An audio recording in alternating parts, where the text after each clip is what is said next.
The Trump administration again asked a federal appeals court on Sunday to approve President Donald Trump's bid to remove Federal Reserve Governor Lisa Cook, timing the request just before the central bank's upcoming interest rate vote. In a filing submitted minutes before a 3 p.m. Eastern deadline, government lawyers argued that Cook has no valid legal grounds to keep her post. Cook's attorneys countered a day earlier, saying the administration has shown no legitimate cause for dismissal and warning that letting a president fire a Fed governor at will could destabilize the economy. This clash represents an extraordinary challenge to the Fed's traditional independence. In the institution's 112-year history, no U.S. president has ever tried to fire a sitting governor. Former U.S. President Donald Trump has publicly accused Federal Reserve Governor Lisa Cook of mortgage fraud, pointing to documents that he claims show she identified 2 different properties as her primary residence. Trump argues this amounts to a serious breach of trust and says it justifies her removal from the Fed's board. Cook has denied any wrongdoing, and investigators have not reached any conclusions. Legal experts note that the Justice Department has opened an inquiry, but stress that an investigation does not imply guilt. Federal Reserve Governor Lisa Cook has firmly rejected the allegations, calling them baseless and politically motivated.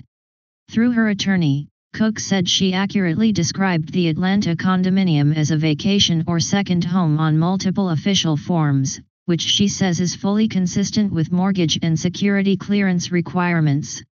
Her legal team argues that the Trump administration has provided no evidence of fraud and warns that removing a Fed governor without proven cause would undermine the central bank's independence and set a dangerous precedent. Federal Reserve Governor Lisa Cook has just scored a major legal victory. After President Trump tried to remove her from the Fed's Board of Governors, Cook sued to block the firing, and a federal judge ruled the move illegal, ordering her reinstatement. The Trump administration isn't backing down. It's appealing the decision and seeking an emergency ruling right before the Fed meets to decide whether to cut interest rates by a quarter point.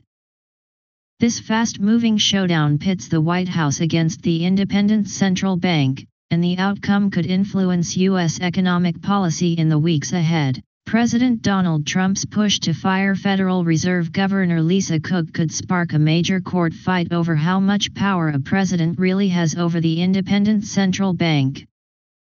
Senate Democrats are rallying behind Cook. Majority Leader Chuck Schumer blasted Trump as a liar, urging her to stand tough. Senator Elizabeth Warren accused Trump of searching for excuses to intimidate Fed leaders and dodge blame for economic troubles. Even if Trump wins the White House again, he can't replace Fed Chair Jerome Powell until May 2026, and the Fed's 12 voting members mean policy won't automatically shift his way. President Donald Trump could dramatically reshape the Federal Reserve if he returns to power. All 7 governors vote on interest rates, along with 5 regional Fed presidents. Trump already appointed Christopher Waller and Michelle Bowman, both of whom pushed for a rate cut in July. If Trump replaces Lisa Cook, the first black woman on the board, and Philip Jefferson Kugler, he'd hold a clear majority of governors. And if Chair Jerome Powell steps down when his term ends in May 2026, Trump could add a 5th pick, though Powell can legally stay until 2028.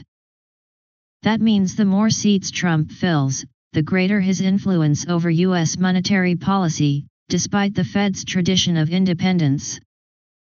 Why does Donald Trump keep pushing for lower interest rates?